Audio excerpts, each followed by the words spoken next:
சென்னையில் மக்கள் பயன்பாட்டிற்கு வந்துள்ள புதிய தாழ்தள பேருந்துகளில் மாற்றுத்திறனாளிகள் ஏறுவதற்கு சிறப்பு பணிகள், ஆபத்துகால எச்சரிக்கை அழைப்பான் என பல்வேறு சிறப்பம்சங்கள் இடம்பெற்றுள்ளன.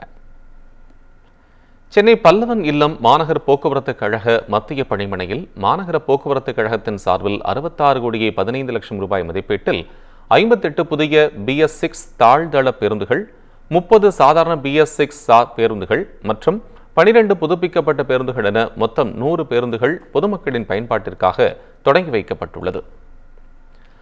இந்த பேருந்துகள் பிராட்வே, கிளாம்பாக்கம், கோயம்பேடு, ஆவடி, பூந்தமல்லி, ரெட் ஹில்ஸ், திருப்போரூர், திருவெற்றியூர், தியாகராய நகர் என பல்வேறு வழித்தடங்களில் இயக்கப்படுகின்றன.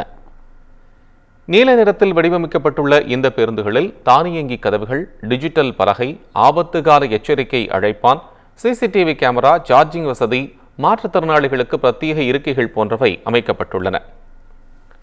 மாற்றுத்திறனாளிகள் உட்பட அனைவரும் எளிதில் ஏறி இறங்கும் வசதியாக பேருந்தின் தளம் 400 மில்லிமீட்டர் உயரத்தில் அமைக்கப்பட்டுள்ளது. மாற்றுத்திறனாளிகளுக்கான வீல் சேர் ஏற்றுவதற்கும் இறக்குவதற்கும் சாய்தள வசதியும், வீல் சேருடன் அமர்ந்து பயணம் செய்ய தனி இடவசதியும் உள்ளது. தானியங்கி கதவுகள் மூடினால் மட்டுமே பேருந்து இயங்கும் வகையிலும், பேருந்து நிறுத்தத்தை முன்கூட்டியே அறிந்து கொள்ளும் வகையில் ஒலிபெருக்கி மூலம் மற்றும் காட்சி மூலம் தெரிவிக்கும் LED டிஸ்பிளே போர்டுகள் பொருத்தப்பட்டுள்ளன. மேம்படுத்தப்பட்ட அகலமான சொகுசு இருக்கைகள் மற்றும் இடவசதி அதிகரிப்பதற்காக பேருந்து நீளம் 12 மீட்டராகவும் மற்றும் காற்றோட்ட வசதி அதிகரிக்க அகலமான ஜன்னல்களும் பொருத்தப்பட்டுள்ளன.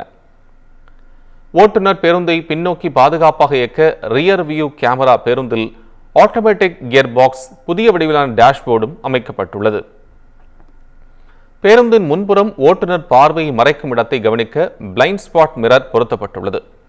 என்ஜினில் கூடுதல் வெப்பம் காரணமாக தீப்பற்றக்கூடிய சூழ்நிலை வந்தால் அணைப்பதற்கு சென்சாருடன் கூடிய ஃபயர் சேஃப்டி நாசில் என்ஜின் மேல் பகுதியில் உள்ளது.